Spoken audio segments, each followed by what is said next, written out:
much of an interest or a percentage is a good investment for you? 6% good already, 8%. Depende yun sa objective mo. If your objective is just to have cash flow, Mm-hmm. anything that's fixed na medyo di naman fixed na guaranteed is Mm-hmm. okay already. So if you want cash flow, if you beat the the the bond rate of the government, I think that's okay already. Or if Mm-hmm. you also beat inflation. If Mm-hmm. you're after growth, ibang story yun. The benchmark for a lot of people is the PSEI. So the PSEI last year was not as attractive. Mm. MP2 even beat the PSEI last Yeah. year. So my benchmark all the time will always be the PSEI, because that means that if I beat the PSEI, it means that I beat most of the mutual funds out there also. Right. So ganun lang. Kasi not all the time, kasi people have this misconception that the market will give me, kunyari naka 100% sila in 1 year, kala nila 100% ulit sila this year. But Mhm. there will be sometimes talaga na it won't be that way. Even Warren Buffett also, parang a lot of the good investors, when you get their compounded growth rate for a stretch period of time, wala naman makakuha ng 100% year on year. They're getting 100% because there will be years that it's bad also. That's why I've been saying to people, you cannot focus your money just on growth. There has to be, when you're making money off of it, lipat mo na sa magbibigay sa'yo ng cash flow, para on the years where the market isn't so good, you still have pambalanse na stocks that will also protect you, or you get another asset class, or you invest in another market. Pwedeng stocks pa rin siya. I said this to you before. I said this to you when we were offline. My US stocks were very, very good last year. The Philippine stocks were also okay, good. Pero since the US market they've been hitting all-time highs, Mhm. nadamay din ako doon. Yung mga tech stocks, saka McDonald's did well last year. So things Talaga. things like that. In spite of all the health They're also dabbling na on movements, they're also dabbling na on mga healthy tsaka I think may mga plant-based na rin silang talaga. kasi doon naman yung Wow. pivot na doon na rin yung Oh pivot ng yeah. mga tao. People are waking up to a lot of cancer, no? And they're shifting, 'di ba, McCafe, they're also going Mm. into the coffee shop space Mhm. also. So when we say McDonald's, it's not just the traditional McDonald's, although their bread and butter still is McDonald's, but I think they're also positioning already for the future. Parang similar to I was supposed to make a vlog about this, pero nasa ako noon, SM Aura. I went to National Bookstore.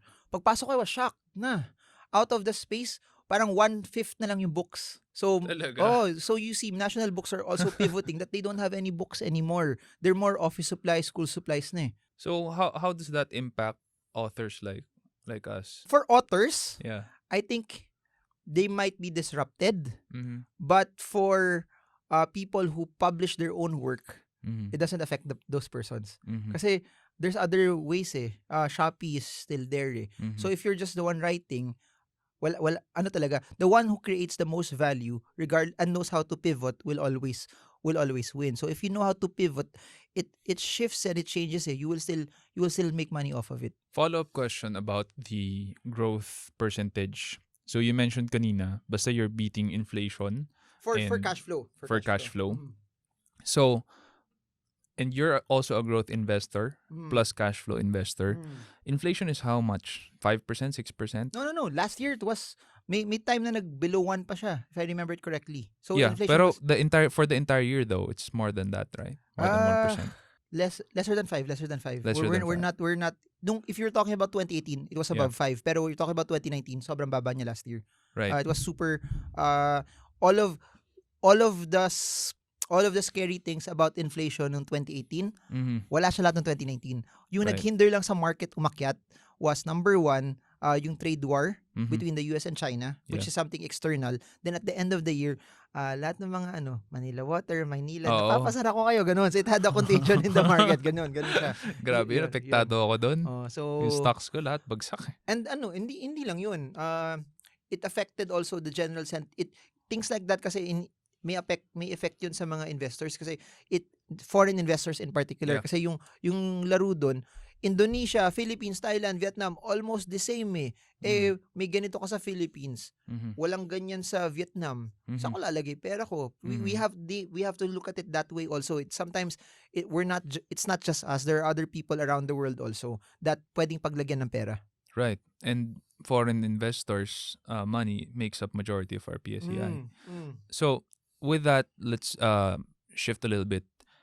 to Manila Waters and all of these water companies here, do you think their contracts will be renewed? I don't know eh. A lot of people are asking me that. It's one of the it's not this is not kasi connected na already on how the company performs eh. Mm. This is something that is out of parang kumbaga kung meron kang outlier, Mm. it's an outlier kasi may kontrata eh. Tapos Mm. tatanggalin mo yung kontrata eh. So I don't know. So it could possibly go couple of ways. Number one, you are thinking that 2022 someone else will win, safe sila, things will revert back to normal. You invest right now. Mm. If you think that hindi siya you want to wait for things to get better, you don't stay in cash right now and then you wait for the better disclosures to happen. Yeah. Or if you think it really won't get better, you better be in cash and put your money elsewhere. Mhm. So that's how you can actually spin it. That's how you can actually analyze it also. Tapos yun eh, I don't know, it's hard to see what will happen as of this point in time. Pero what I do know is this. Just looking at their earnings last year and this year, yung kontrata naman mag-end ng 2022 eh. So Mhm. MPI at 4.5 pesos was already grossly undervalued. At 4.5 Mm. nag-below 3 pesos siya last year eh. At 4.5 pesos, MPI is, and I've been saying this in a lot of videos, MPI basically is Meralco, Maynilad, toll roads, hospitals. Add all of that up, that's the value of MPI. Mhm. Pero ito yung interesting. Meralco alone in MPI is already worth 4.5 pesos. Mhm. So, yung toll roads, yung hospitals, plus Maynilad is already all bonuses. Right. Yung scared lang yung mga tao is basically this. Hospitals, toll roads, Meralco, Maynilad, yung tatlong huli kong sinabi, all government regulated. Mhm. So, people are scared na baka after water, the electricity and the toll Mhm. roads might come next also. So it's more of But- sentiment. Sentiment, fear, investors don't like uncertainty eh. Yeah. Parang people like something that kung masama pero alam nilang masama kesa hindi nila alam yung mangyayari later on. Mhm. Yun yung pinaka-fear ng lahat ng mga investors. So, yun. If you're basing it on pure valuations, you're basing it on the pure business model, at 3 pesos, 3.5, sobrang mura siya. Right. Yeah. Right. So going back to my earlier question, no, with the percentage that you're investing for growth, and you mentioned last year it was around 3 point something percent. So would you say if you're investing for growth, anything above 3% is already okay? Or do you have a threshold And for for growth, yourself? it should be the PSEI. If you're looking for growth, anything that beats the PSEI PSEI. should be okay already. How well did the PSEI do last year? If I remember it properly, I don't have my chart with me. No? Parang alam ko 4% lang yata. 4%. I think if Wow. I remember it well, because you have to understand the PSI is the 30 stocks. Bagsak si Ayala land. The only one pulling the markets up last year was the SM stocks. Mhm. Sila yung malaking portion ng index. Pero may disclosure naman, sabi ni Duterte, yung reclamation ng SM sa Manila Bay, hindi matutuloy yan. People were banking on that na na pag matuloy yun, laking kita ng SM doon. Yeah. So, That's yan. huge. That's huge. So, there. To rephrase the question, which is 4%, so anything above 4% is already if good enough for you. For that year, if the PSEI, kunyari, this year makes 30% and I make 25, Mm. I underperformed. So Right. parang ganun, the goal is always to beat the PSEI. So if the PSEI got 30, I got 31, okay ako dun. If the Okay. PSEI got 100, I only got 20, it's a bad year for me. If the PSEI got 2%, I got 5%, okay na rin sa akin yun. Mhm. So it's not static to a specific percentage. It's all about kung anong kinita ng PSEI. There are people like me, and this is how I've seen it until today when we talked about this. When I read the book, Dave Ramsey's book, Total Money Makeover. He mentioned in that book that if you're nabasa yun. investing... di mo nabasa yun? Okay lang. Di mo na kailangan basahin Hindi, yun. okay lang. yung binasa ko, CEO at 22, one of the best books, guys, that you can ever Nabasa mo read. na ba? Nabigyan ako, guys. Comment below. So, this Dave Ramsey in his book says, anything that beats inflation, which is 6%, plus 2% for retirement, so that makes 8%, plus 4% for growth, which makes 12%. That's good for him. Okay. What do you think about that?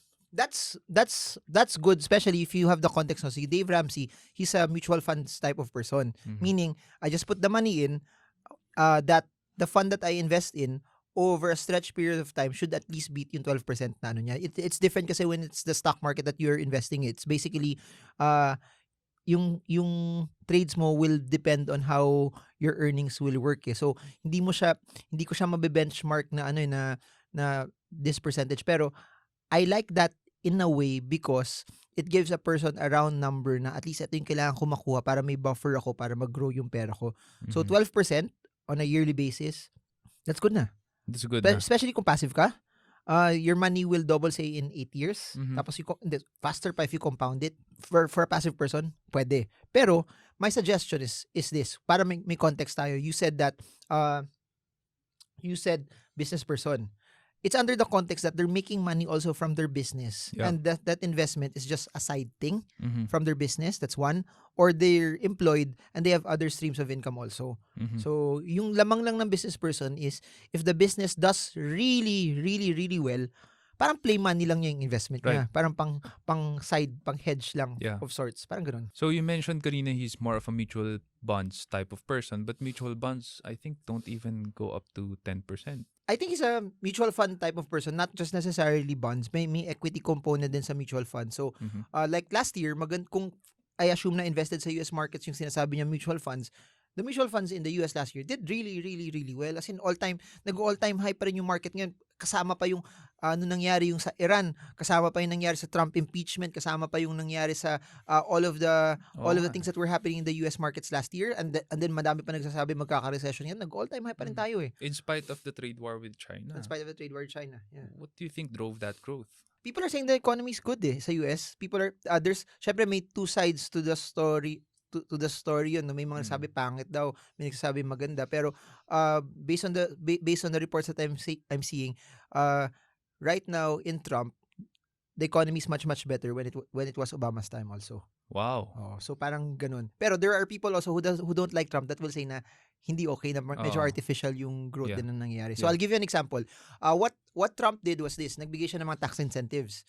Yung tax incentives na yun is basically for corporations na makakatipid ka, magagamit mo yung pera, makaka-expand ka. Pag nag-expand ka, makakagawa ka pa ng panibagong branch, makaka-hire ka na mas madaming tao, it will bring unemployment down. Yeah. Ginawa ng mga companies nung nagkaroon ng tax incentives, they use that money, hindi sila nag-expand. Nag-buyback sila ng sariling stock. Pag nag-buyback ka ng sarili mong stock, what happens is kasi, it removes the stock sa market.